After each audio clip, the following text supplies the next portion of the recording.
I overheard my daughter say, "She's becoming a burden. It's time we move her into a home and sell the house before her mind slips completely." They thought I was too old to understand, too weak to resist. They forgot I built that house with my bare hands, and they had no idea I'd been quietly preparing for this betrayal. While they were busy measuring curtains for their new mansion, I was meeting with a lawyer, closing a sale, and securing every last dollar. When they returned, the keys didn't fit. A note was taped to the door. "The burden you spoke of has vanished and taken everything with her." This is not a story of revenge. It's the story of a mother who gave everything. And what happened when her love was repaid with greed? Before you judge her actions, ask yourself this: what would you do if your own child tried to erase you from the life you built? The morning sun spilled gently across Margaret Warren's front porch, catching the delicate blooms of her hydrangeas in full blush. She stood quietly in her robe, watering the garden that had become both her sanctuary and her daily ritual since Richard passed 2 years ago. Her motions were slow, deliberate, hands steady despite the growing stiffness in her knuckles. The soil was soft this morning. She liked that. It meant the roots could breathe. Inside the house, the scent of cinnamon oatmeal simmered low on the stove. Margaret prided herself on still cooking from scratch, not out of necessity, but to keep a rhythm in a life that sometimes felt too quiet. After breakfast, she'd iron Logan's shirts, then help Emily organize the pantry, though she suspected they'd already forgotten she offered yesterday. Her house had stayed remarkably tidy, though it was fuller now. Emily and Logan had moved in 6 months ago, citing job losses and wanting to be closer. Margaret had been touched. A small flicker of joy had returned when Emily arrived with her boxes and nervous smile. It's good to have family around again, Margaret had thought, even as she cleared her sewing room to give them space. She never imagined she'd spend her 63rd year cooking for 2 grown adults and doing their laundry, but it felt good, familiar, like old times. When Emily was little, Margaret had memorized her daughter's preferences, the way she hated apple skins, the exact warmth of her bathwater, how she cried when socks had seams. Now, Emily barely noticed the meals placed on the table, or the way her favorite blouse always appeared, freshly pressed, hanging in the closet. Margaret didn't mind. Love, she had learned, wasn't about grand gestures. It was about consistency, even when no one said thank you. She smiled as she stirred the oatmeal and reached up to retrieve the worn recipe card. Ellen's maple oats was scrawled at the top in her late husband's handwriting. Richard had loved breakfast. He'd sit at the table in the morning sun, cracking jokes between bites, always making her laugh before the day turned serious. Cancer had taken him quietly, like a slow tide dragging away pieces of their life, until one morning, he simply didn't wake up. Margaret had sold her engagement ring to pay the final hospital bill. No regrets. That diamond never made her feel as loved as the way Richard looked at her from a hospital bed, whispering, "You gave me everything, Maggie." She had given everything. Her dreams of becoming a nurse had faded after Emily was born. Richard was working long hours in construction, and Margaret stayed home, first by choice, then by necessity. The textbooks were packed away.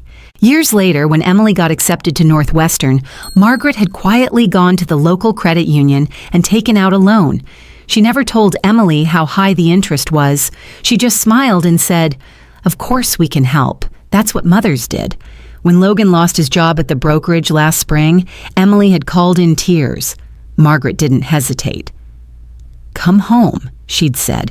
"We'll figure it out together." And now they were here. Logan liked to sleep late. Emily often left dishes in the sink, but Margaret tried not to judge. She was just happy the halls echoed again. Sometimes, when they laughed in the living room, she stood just out of view and closed her eyes. The sound of family still made her chest tighten in the best way. She poured the oatmeal into 3 bowls and arranged them neatly on the table. A sprig of mint on top of each, like she used to do when Emily was small. "Breakfast is ready," she called up the stairs. There was no answer. Margaret sat anyway, smoothing her napkin in her lap, waiting. The clock ticked softly behind her. Minutes passed. Eventually, she began to eat alone. She looked around the kitchen, remembering how Richard used to tease her about her obsession with holiday placemats. They were still stacked neatly in the linen drawer, organized by season. A photo on the wall caught her eye. Emily at her college graduation. Cap tilted, grinning wide. Margaret had worked double shifts at the library that year to help with tuition. The day Emily walked across the stage, Margaret cried so hard her mascara ran down both cheeks. Now she was just glad to fold Emily's clothes again, even if her daughter never said a word about it. As the last spoonful of oatmeal cooled, Margaret glanced out the window. The hydrangeas needed pruning. The roses looked strong this year. Maybe later she'd bake that peach cobbler Emily liked, just in case they stayed in for dinner tonight. She didn't expect gratitude, but she held tightly to the hope that one day Emily might see what she gave and remember. It was a Tuesday morning just after Margaret had finished folding the third load of laundry. Logan's shirts always took the longest, the fabric stiff with starch, collars that needed special attention. She didn't mind, though. She liked keeping things in order. But that morning, something odd caught her eye. She reached into the pocket of one of Logan's navy dress shirts and pulled out a folded receipt. A gas station on the west side of Austin. Premium gas, large coffee, protein bar. Purchased at 7:45 a.m. Monday. Strange. He'd told her he hadn't left the house in 3 days. She brushed it off, tucked the receipt into the trash, and reminded herself not to snoop. But then came another, and another. Each time she did laundry, new clues emerged. Toll road charges, fast food wrappers in the hamper, a dry cleaning ticket from a place 20 miles away. The final confirmation came on a Thursday afternoon when she returned from the grocery store earlier than planned. Logan wasn't on the couch where he usually lounged with his laptop. Instead, she saw his car backing out of the driveway. Through the windshield, he wore a collared shirt and tie. Margaret ducked behind the hydrangea bush. He didn't see her. He wasn't unemployed. He was working. He'd been lying. The weight of realization settled like a brick in her chest. It wasn't just about the job. It was about the betrayal, how easily he'd looked her in the eye and accepted her cooking, her washing, her home, while playing poor. Margaret sat on the porch steps for a long time, her grocery bags wilting in the sun. She didn't cry. Not yet. Instead, she felt something loosen inside her, a kind of silence that didn't feel peaceful. That night at dinner, Logan smiled and said, "Thanks, Mom. This roast is perfect. Just what I needed after another long day of job hunting." She looked at him across the table, at the man who once toasted to her kindness with champagne on his wedding night, calling her the heart of this family. She simply nodded, but her heart had already begun to retreat. In the days that followed, Margaret started noticing things she had ignored before. Emily would toss her keys on the counter without looking up. "Can you pick up Aiden from school today?" she'd ask, already halfway upstairs. Margaret never declined. She cooked, cleaned, folded, fetched, ironed, dusted, babysat. When the trash needed taking out, they left it by the door, expecting her to see it. When the toilet paper ran out, she was the one to restock it. When the dog got sick, she scrubbed the rug. She was a maid in her own home. No one asked how she was sleeping. No one checked if her back still ached from the fall last winter. No one remembered that she once had a name outside of Mom. And yet, she kept going. One evening, Emily was late picking up Aiden from soccer. Margaret waited in the hot sun for nearly 40 minutes before Emily finally pulled in. Sunglasses on, hair done, holding a smoothie in one hand. "Sorry, forgot," she said breezily. "Can you just take him next time too? It's been crazy with Logan and I both out of work." Both out of work. Margaret clenched her jaw so tightly it ached. That night, she looked at herself in the mirror. 63 years old. Her hair was silver now, her eyes lined with fatigue. But what hurt most wasn't time. It was invisibility. She had become background noise in the very life she created. Then came the final insult. She found a note on the kitchen counter in Emily's handwriting. "Mom, don't forget to refill Logan's prescription and take the dry cleaning. I'll be working on resumes all afternoon. Also, Aiden needs a costume for the school play, something medieval, TX.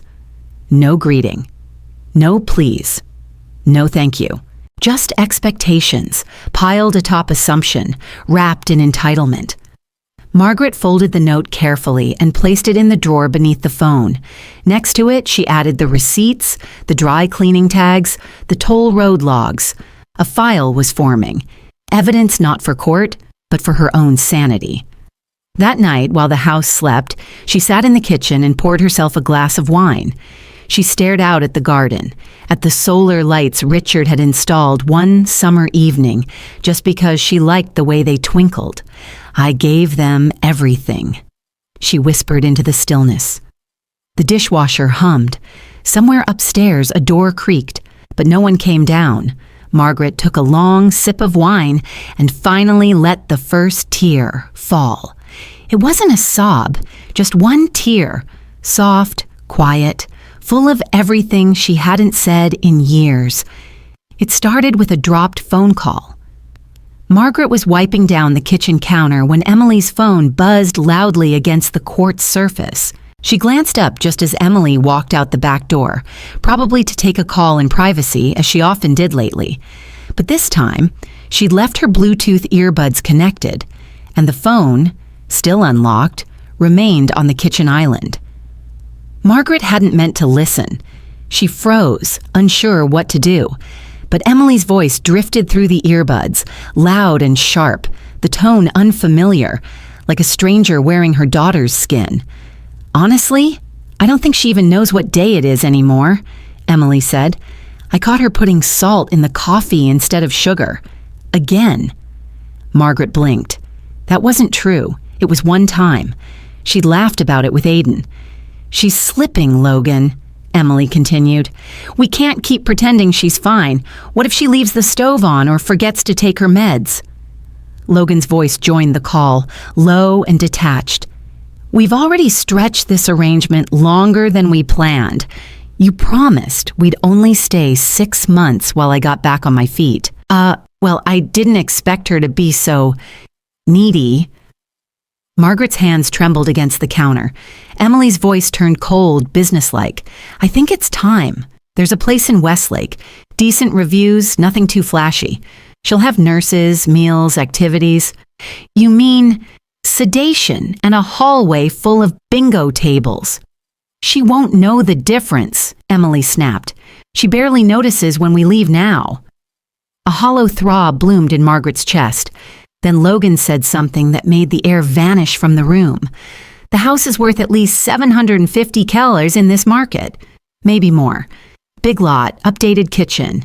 We could list it the day after she moves out." Emily's response came too fast. "Exactly. I've already looked at listings near the lake. There's a 3-bedroom with a pool and a home office. We'd finally have space." Silence. Then laughter. "She thinks we moved in to help her," Emily said, voice dripping with scorn. God, she was actually happy about it. Margaret stumbled backward, hand clutching the edge of the sink. Was this real?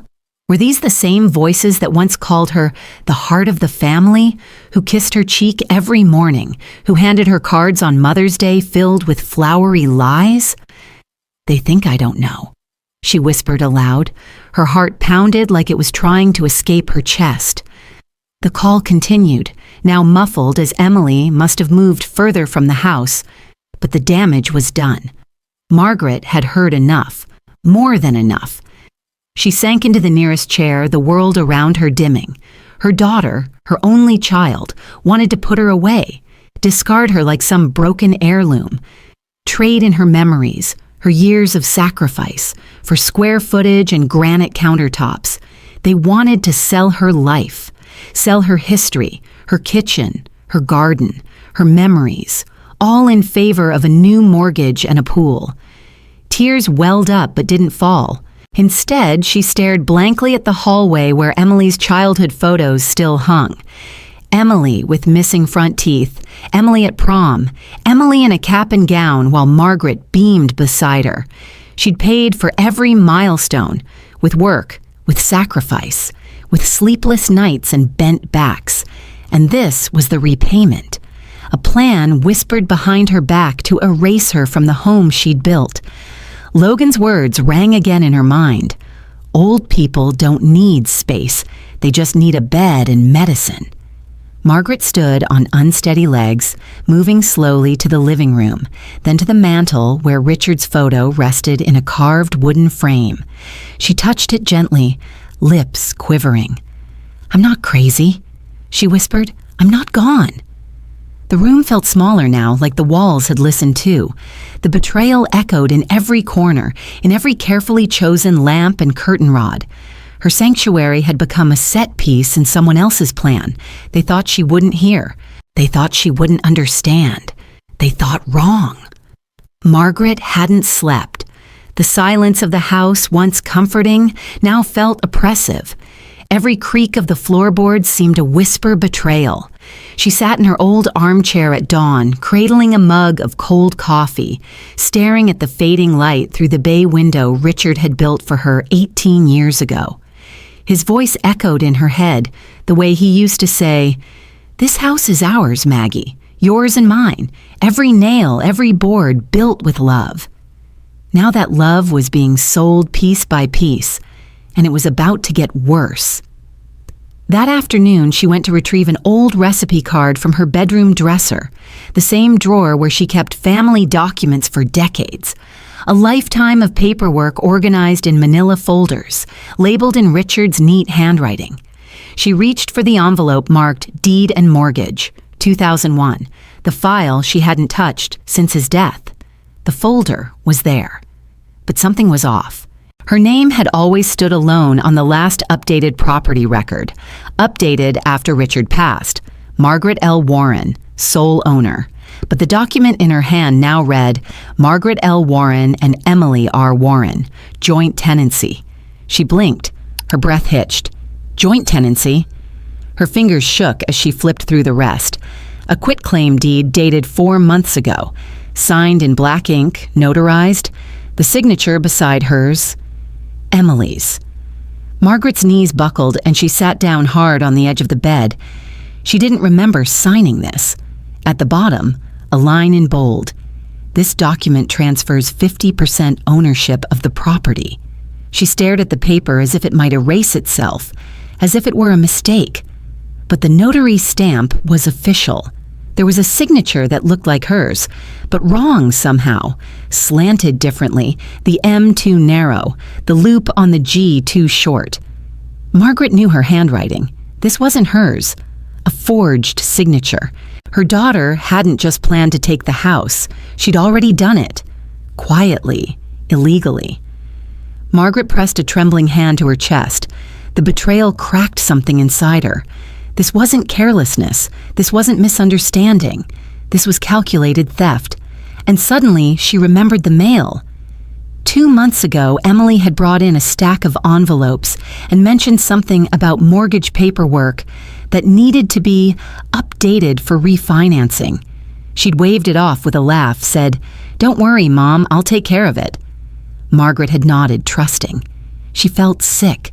The house she and Richard built, the home they'd poured every dollar into, every memory, every sacrifice, now half owned by a woman who treated her like a chore.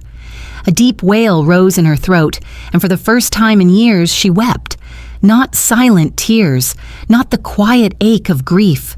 This was a full-body sob, raw and shaking, pouring out decades of exhaustion and heartbreak.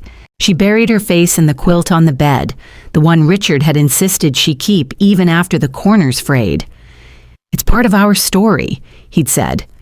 And then she remembered something. The letter. Richard had left one, folded neatly inside a navy envelope, tucked away in the bottom of his old watch box. She hadn't opened it the day of the funeral, couldn't bear to. But now, her hand moved like it had a purpose of its own. She opened the closet, pulled down the dusty box, and retrieved the envelope. Her name was on the front. Maggie, when you need this. She opened it with trembling fingers. My Maggie, if you're reading this, it means I'm gone, and I know you. You're probably blaming yourself for something or doing too much for someone who doesn't deserve it. Don't. This house? You made it a home. You held this family together when I couldn't. You gave everything, Maggie. And if I had one final thing to say, it would be this. Don't let anyone take from you what we built. Not out of guilt, not out of love, and not out of that soft heart of yours. Protect what's yours, Maggie. You earned it. You fought for it.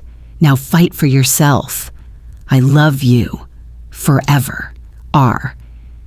The letter shook in her hands. She pressed it to her chest and cried, harder this time, but not from sorrow, from fury. It was time. Margaret woke up the next morning with clarity she hadn't felt in years. No fog of hesitation, no self-doubt weighing on her chest, just purpose. Richard's letter sat folded beside her on the nightstand, a beacon, now instead of a memory. By 9:15 a.m., she was dressed in her favorite blue cardigan, the one Richard used to say brought out her eyes, and headed toward the law offices of Winters and Finch, nestled in a quiet part of town where old oak trees arched over brick sidewalks. She hadn't stepped inside since handling Richard's estate. That had been 5 years ago, a foggy blur of grief and paperwork. Now she walked through the front door with a spine of steel. "Mrs. Warren," the receptionist greeted her, surprised. "We didn't have you on the schedule."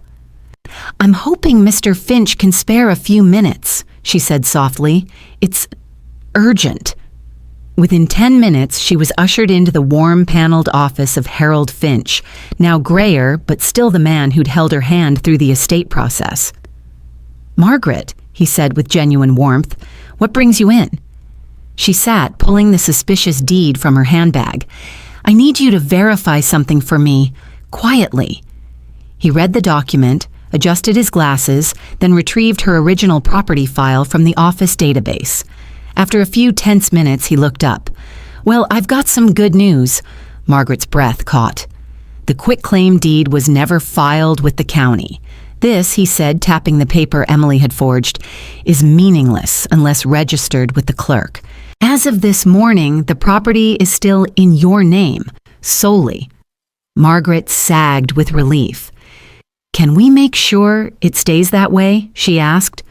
"I'll file a notice of interest to freeze any changes," Harold replied. "And I'd recommend initiating a property lock with the assessor's office. It adds extra steps for anyone trying to update title information. And," she added, voice steadier than it had been in weeks, "I want to sell it." Harold blinked. "Sell it?" "Yes," she said, "cash sale quietly. I want them out of my house before they know what hit them." He studied her face. "You're sure?" "I'm sure." By the time she left the office, her phone buzzed with a message from Harold's assistant. The lock had been initiated. Emily couldn't alter a thing now, not legally. That night, Margaret packed slowly. She began with the attic. Boxes of old letters, Christmas ornaments, school photos. She kept only what mattered. Richard's love letters from their dating days, faded Polaroids from their first trip to the coast, his wedding band, which she still kept in its velvet case. Then she moved to the bedroom. She opened Richard's dresser drawer and gently lifted the flannel shirt he'd worn every Saturday during their morning walks. She folded it and placed it in her suitcase. Downstairs, she tucked away photo albums, the hand-carved music box he bought her in Prague, and a well-worn copy of Wuthering Heights with her scribbles in the margins. She didn't take much, just what couldn't be replaced. 2 days later, she walked into the office of Brian Hale, a real estate agent who came highly recommended by Harold. "I need to sell my house," she told him. "Timeline?" 10 days. Brian looked intrigued. "Why the rush?" She offered a gentle smile. "Let's just say, I'm going on vacation and I want things settled before I go." "Cash buyer?" "If possible." Brian nodded. "I know just the group." He visited the property the next morning, and his reaction was instant. "You've kept this place immaculate. he said, snapping photos of the original oak trim, the flower beds, the custom kitchen cabinets. It was built with love, Margaret said simply. Within 48 hours, Brian had an interested buyer, an investment group that specialized in rental properties. Full cash offer, no financing needed. $780,000, he told her. We can close within a week. She nodded. Do it. That night, Margaret sat at the kitchen table and drafted a note. Just one sentence. I'm taking a short rest, don't worry, back soon, love Mom. She placed it on the fridge beside Aiden's crayon drawings and expired coupons. Let them think she'd gone on a retreat, a wellness spa, a weekend escape, anything but what was really happening. She turned off her phone, packed the final box, zipped up her suitcase, and disappeared. 2 days before closing, Margaret returned to the house one last time. Not through the front door, but through the garage, using the old code Richard had programmed years ago. Emily had never bothered to change it. She moved quickly, avoiding creaky floorboards, knowing every sound in this house. Her goal was simple: retrieve the envelope of original legal documents she'd forgotten in her office drawer. The folder contained the will Richard had left, the old deed copies, and her birth certificate. But as she neared the hallway, voices floated from the kitchen. Emily, and someone else, male, clipped, professional. Margaret froze, clutching the stair rail, and leaned just enough to hear. Yes, I'm her daughter, Emily said. But the thing is, she's no longer capable of handling her affairs. I have documentation of several memory lapses, mismanaged medications, and... Margaret's stomach dropped. The man interrupted. Ms. Warren, you're asking the court to grant you conservatorship. That requires more than anecdotal behavior. Do you have any medical diagnosis? We're working on that, Emily replied quickly. But the situation's urgent. We believe she's planning to do something irrational with the house. She's confused, and she's been influenced. You'd need at least a preliminary hearing, the man said. But if we move fast, we might file an emergency motion. Margaret stepped back slowly, her lungs refusing to fill. They were trying to declare her incompetent, to take everything, even her decision-making, out of her hands. She gripped the stair rail so tightly, her knuckles turned white. In the dining room, Emily's voice dropped to a conspiratorial tone. My husband's already placed a deposit on a new home. We've told the seller we're just waiting for my mother's property to liquidate. We need that money. Silence. I thought you said the house hadn't been sold yet, the man said cautiously. It hasn't, Emily answered, but it will. We're just making sure she doesn't get in the way. Margaret backed into the shadows of the garage, her vision swimming. A deposit. They had already spent her house, counted on her confusion, counted on her silence. She stumbled into the car and gripped the steering wheel, trying to calm her heartbeat. They weren't just planning. They had moved in for the kill. Within the hour, she had called Brian Hale and confirmed the sale would proceed as scheduled. She signed off on the last round of disclosures and insisted on a full wire transfer. Not a check, not a hold, direct deposit to a new account she'd opened that morning. Then she packed again. But this time, she left nothing to chance. She paid cash for a furnished rental in a retirement village just outside Boulder. Clean, quiet, discreet.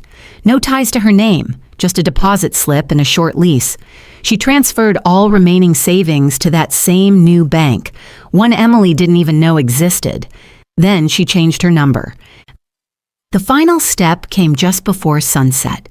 She contacted a locksmith and had every single lock in her old house changed. Again. Front door, back door, garage keypad, all new, all hers. By the time Emily and Logan would return from their weekend in Aspen, the locks wouldn't recognize them. They'd left on Friday with smiles and designer luggage. They'd return to find a note on the door and a future unraveling before their eyes. The burden had disappeared and taken everything with her. Margaret had never lived in an apartment before. The retirement complex in northern Boulder was modest. No chandeliers or polished marble floors like the brochures Emily used to leave lying around, but it was hers. A small one-bedroom with sunlit windows and a balcony that overlooked a quiet garden. That first night, she sat cross-legged on the couch with a mug of tea and no interruptions. No footsteps overhead, no passive-aggressive sighs, no door slams, just stillness. She hadn't realized how much her soul had craved silence. The next morning, she downloaded a grocery delivery app.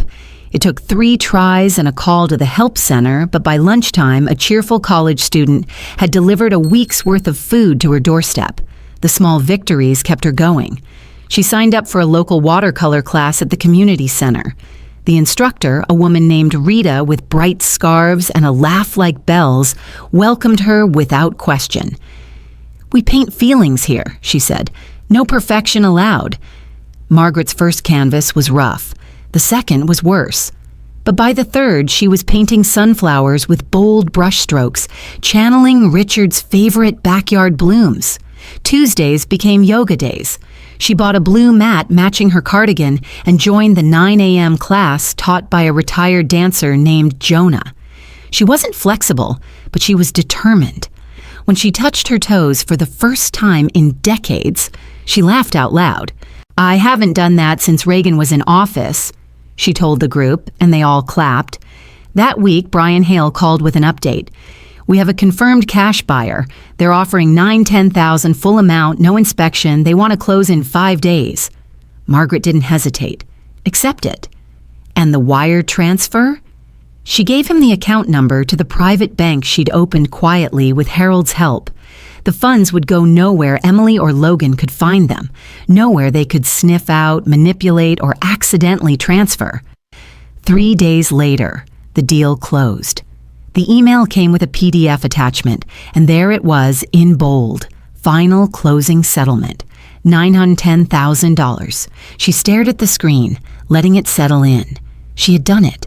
Against every doubt, every betrayal, every whisper behind her back, Margaret had reclaimed her life. The house was gone, but so was the weight, the guilt, the old wounds that had scabbed over without healing. She printed the closing statement and tucked it into a folder labeled Freedom. That evening, she walked to the garden and sat on a bench, watching bees bounce between the lavender. An older man with a Stetson nodded as he passed. Margaret smiled. She was no longer anyone's burden. She was free. It happened on a Thursday morning. Margaret had just finished her second cup of tea and decided to take a stroll around the small lake near the retirement complex. The path was quiet, lined with cottonwoods and the faint scent of pine. She took her time, letting her feet move slowly, savoring each step like it was a rebellion against the decades she'd spent rushing for others. Then she heard it, a short, sharp cry. Turning quickly, she saw a woman about her age, perhaps a few years older, crumpled at the base of a bench, clutching her ankle. "Oh, sweetheart, are you all right?" Margaret rushed to her, careful not to startle. The woman winced. "Slipped on the curve. This bench is lower than it looks." Margaret crouched beside her, gently checking the woman's ankle. No visible bruising yet, but definitely tender. "Let's not test it," Margaret said. "Can you lean on me?" Together, and with considerable effort, Margaret helped the woman to her feet and onto the bench. She flagged down a jogger who called a nearby security guard with a golf cart. By the time the woman was safely in the care of the community nurse, she had Margaret's name and a promise to send flowers. But it wasn't the flowers that mattered. 3 days later, Margaret received a call from David Morrison, the private banker who had helped her with her property funds. "Mrs. Warren," he said, his voice unusually bright, "you have fans in high places." "I'm not sure what you mean," she chuckled. "My mother, actually," he said. "She told me you helped her last week near the lake. She had nothing but praise." Margaret blinked. "That was your mother?" "Yes. And since you've already opened a premium account with us, I wanted to personally offer you something rare." He explained. A private tier of financial protection designed for high net worth individuals, fully legal, but structured to protect assets in the event of civil litigation, marital disputes, or, in her case, predatory family interference. It's called a silent preservation trust, he said. Think of it like a vault within your account. If someone were to petition for conservatorship, even with legal power, they wouldn't know this fund exists, let alone access it. Margaret was quiet, not because she didn't understand, but because for the first time, someone saw her not as a burden, not as a fading liability, but as a woman with worth, a woman who deserved to keep what she'd earned. I'd like that very much, she said softly. They finalized the paperwork the next day. Her house funds, every cent of the $10,000, were now safely tucked into a structure that no court, no daughter, no son-in-law could touch. When she hung up the phone, Margaret didn't cry. She didn't laugh. She simply stood by the window, staring out at the setting sun as it bathed her new life in orange and gold. She was no longer just surviving. She was thriving. Quietly, cleverly, completely. The black SUV pulled into the driveway just after sunset, tires crunching over the familiar, pebbled path. Emily unbuckled her seatbelt with a sigh, already envisioning the wine she'd pour once inside. Logan stretched in the driver's seat, rubbing his temples. "Finally home," he muttered. Emily smiled faintly. "Let's just get through this week. If Mom signs the conservatorship papers like the lawyer predicts, we'll be in our new house before summer." They walked up the path, Emily fishing her keys out of her handbag. As she slid the key into the lock, her brow furrowed.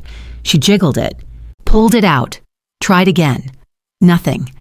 The key wouldn't turn. "What the?" she murmured. Logan stepped forward. "Let me try." He took her key, gave it a twist, then a firm shove.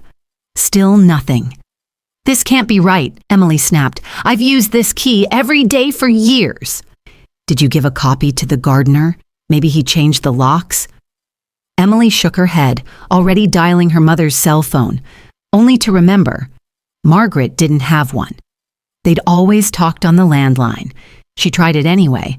The call didn't even ring. It went directly to a recorded voice. "This number has been disconnected." Panic bloomed in her chest. "Check the back door," she ordered. Logan jogged around the house.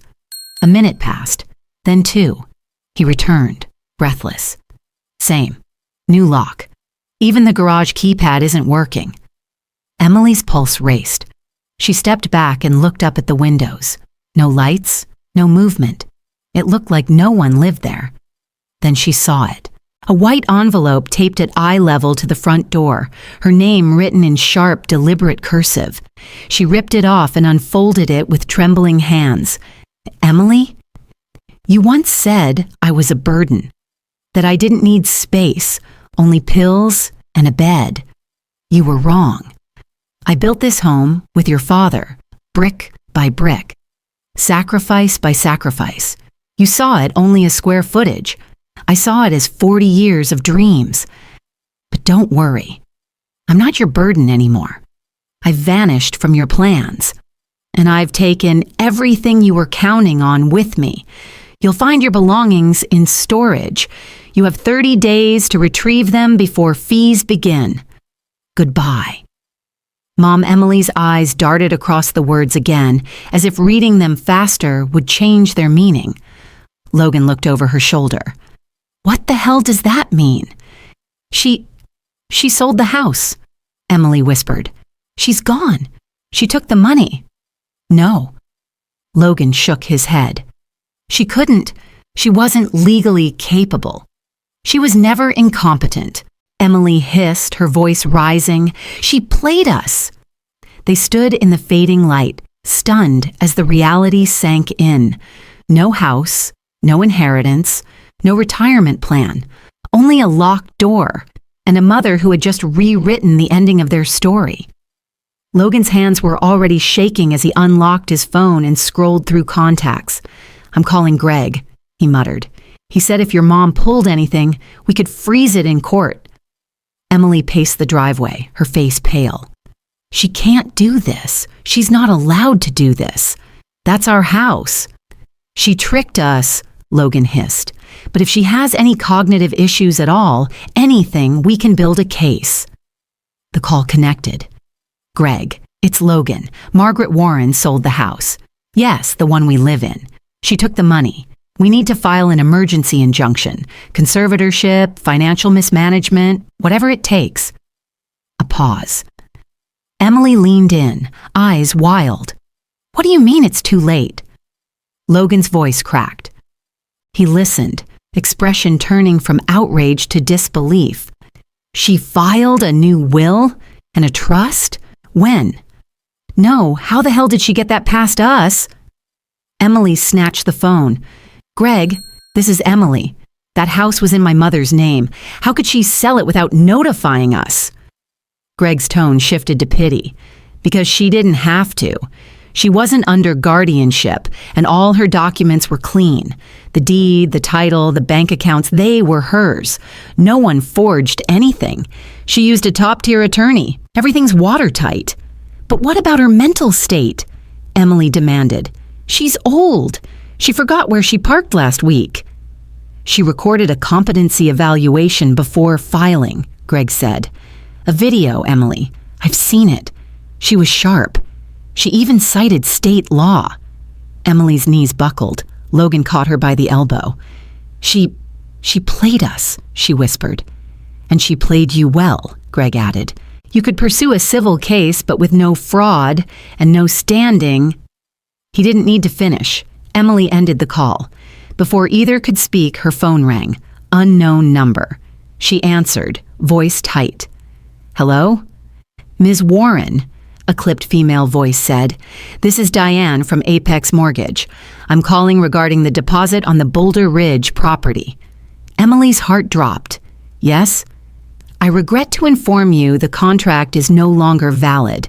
We've received confirmation that the assets listed under your name are not accessible.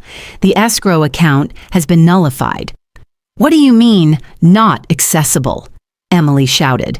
The trust funds you listed are not under your legal control. Our office was contacted by the primary bank and advised of the account's non-liability status. Emily's vision blurred. That's my mother's account. And you are not an authorized party, the woman replied coolly. The seller is moving forward with another buyer. Your deposit has been forfeited. Click. Silence. Emily's phone slid from her hand and landed on the pavement with a dull thud. Everything. Gone. Their new home. The security. The illusion of control. Logan slumped against the SUV, breathing hard. She dismantled us, he whispered, like chess pieces. Emily stared at the locked door, the house now inhabited by strangers, every plan dissolved like sugar in the rain. And somewhere out there, her mother was watching, silent, smiling, sovereign. Dear Margaret, if you're reading this, it means you finally learned to put yourself first. It's strange, isn't it? Writing a letter to the woman I've always been, yet never truly seen. But today, I see her clearly. Strong, tired, loving, forgotten, and now, finally remembered, by herself. You spent your whole life pouring into others, holding your husband's hand through chemotherapy while selling your wedding ring to pay hospital bills, skipping vacations, skipping hair appointments, skipping dreams so your daughter could chase hers. You weren't just a mother or a wife or a housekeeper. You were the foundation. But no one builds statues for foundations. So you kept giving, meals, rides, shelter, smiles, even when they came with silence in return, until one day. The silence spoke too loudly, and something inside you woke up. I saw you walk out of the house you built with trembling hands and tearful eyes, not because you were scared, but because you were brave, brave enough to leave behind the role you were cast in, brave enough to rewrite the ending. Now, here you are, sipping tea on a balcony with lavender in bloom, laughing at Mrs. Whitmore's stories about her cats. You wear your late husband's flannel shirt, not out of grief, but because it's soft and smells like memory. You grocery shop without a list, try new foods just because, and greet the barista by name each morning. You're not lonely, you're free. And freedom looks beautiful on you. Keep growing that lavender. Keep painting those strange little birds you like. Keep dancing in the living room when no one's watching. You don't owe anyone an explanation for your joy. Love always, Margaret. She folded the letter and slipped it into the drawer beside her bed, right next to her wedding photo and the old key from the house on Oak Ridge Lane. Outside, the sun warmed her bare arms as she watered the tiny lavender bush, its scent mixing with the breeze. A gentle knock came at her patio divider. Mrs. Whitmore peeked through. "Made too many muffins again," she said with a grin. "Trade you for a cup of that fancy chamomile?" Margaret chuckled. "Deal." And just like that, her morning bloomed, with lavender, muffins, and the quiet joy of a woman finally at peace with herself. It came in the early morning, tucked under the edge of her doormat, a plain white envelope with her name in shaky, familiar handwriting. Margaret stood in her doorway, sunlight still soft on the horizon, lavender swaying in the breeze at her ankles. She bent down slowly, picked it up, and looked at it without opening it. Her thumb traced the letters. Mom. She didn't move, didn't cry, didn't read. Instead, she set the envelope on the little table beside her armchair and went about her morning as if it weren't there. It wasn't defiance, it was clarity. Later that afternoon, she sat by the window, her sketchbook resting gently on her lap. A stub of a pencil in hand, she absently sketched the shape of a flower she saw beyond the glass. Across the courtyard, the neighbor's daughter, 6 years old and fearless, chased her mother with a toy airplane. Their laughter echoed across the air like music, simple, pure, unburdened by expectation or guilt. Margaret watched them for a moment, eyes soft but steady. She smiled, not wistfully, not sadly, just a quiet, full smile. She tilted her chin upward, nodded slightly as if answering an unspoken question. I chose this. I chose better. The letter still sat unopened, a whisper from a life she no longer belonged to. Perhaps one day she'd read it. Perhaps not. Some things didn't need closure to be complete. The next morning, Margaret slipped on her walking shoes. Her knees ached slightly, the same familiar ache that reminded her she was still alive, still moving. She grabbed her sun hat, the one with the yellow ribbon, and stepped out into the golden hush of dawn. The sidewalk was damp from the sprinklers, the world not yet awake. A few birds stirred. The bakery on the corner had just flipped its open sign. She nodded at the young man arranging bagels in the window, and then she walked. Not away from something, but into something. Freedom, wholeness, herself. Behind her, the camera would have panned back, drawing slowly upward, until Margaret was a figure in soft blue against the expanse of light. No words, no music, just a woman finally at peace with the life she reclaimed. And for the first time, she didn't look back.